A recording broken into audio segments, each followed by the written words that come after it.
गढ़चिरौली जिले में एमआईडीसी और अन्य उद्योगों के लिए उपजाऊ कृषि भूमि अधिग्रहण के विरोध में जयरामपुर और भेंडाला क्षेत्र के सैकड़ों किसानों ने रात भर सड़क पर बैठकर प्रदर्शन किया। किसानों ने उद्योगों के लिए खेती की जमीन अधिग्रहित किए जाने का विरोध करते हुए सरकार से अपनी मांगों पर विचार करने की अपील की।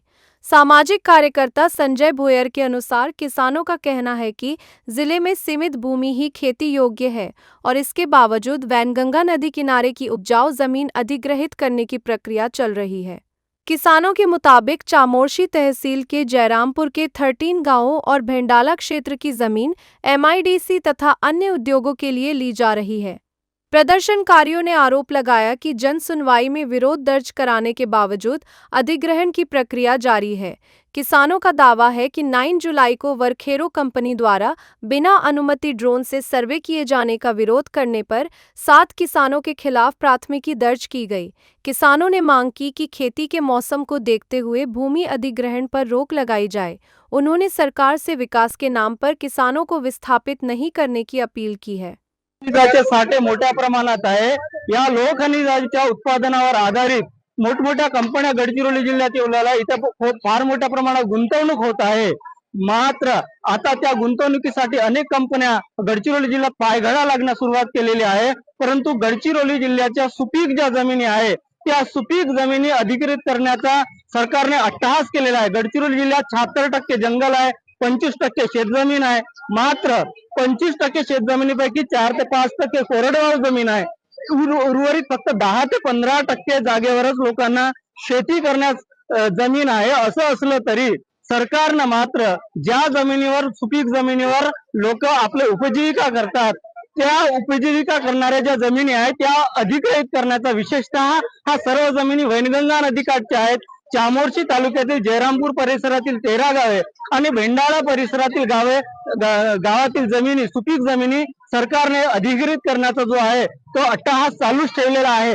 मात्र या विरोधात शेतकऱ्यांनी विशेषतः जयरामपूर परिसरातील 13 गावातील शेतकऱ्यांनी या संदर्भात जेव्हा जनसुनावणी झाली त्यावेळी याला तीव्र विरोध केला होता। तरी सुद्धा सरकारने मात्र भूसंपादनाची कार्यवाही स्थगित न करता ती तशीच सुरू ठेवली। त्यानंतर गडचिरोलीमध्ये खूप मोठ्या प्रमाणात आंदोलन झालं, ठिय्या आंदोलन झालं। त्यावेळी गडचिरोली जिल्ह्याचे सहपालकमंत्री आशिष जयस्वाल आणि काही आमदारांच्या उपस्थितीत शेतकऱ्यांना आम्ही 90 दिवसामध्ये कुठल्याही पद्धतीच्या भूसंपादनाची कार्यवाही करणार नाही, आम्ही ते स्थगिती आदेश पुढे नेतो असे आश्वासन केलं। परंतु त्यानंतरही वरखेरो अलायन्स हा या कंपनीच्या कामगारांनी मुदोली चक नंबर 2 येथे 9 जुलै रोजी ड्रोनद्वारे जमिनी मोजण्याचा प्रयत्न केला। त्याला गावकऱ्यांनी विरोध केला।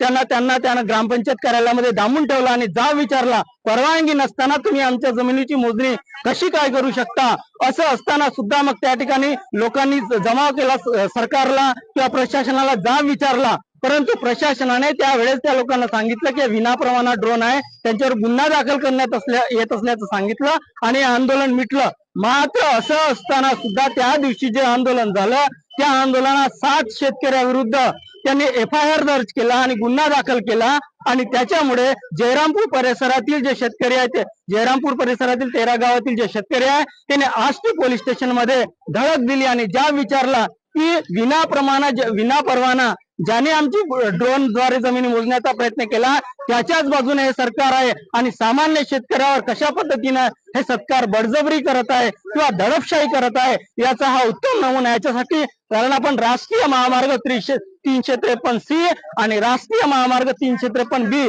याच्या मधोमधी जे शेतकरी महिला आहे, शेतकरी बांधव आहे, या ठिकाणी आज ठिय्या आंदोलनात बसले आहे। ते सांगत आहेत की आमच्या ज्या सुपीक जमिनी आहे त्या सुपीक जमिनी तुम्ही अधिग्रहित करू नका।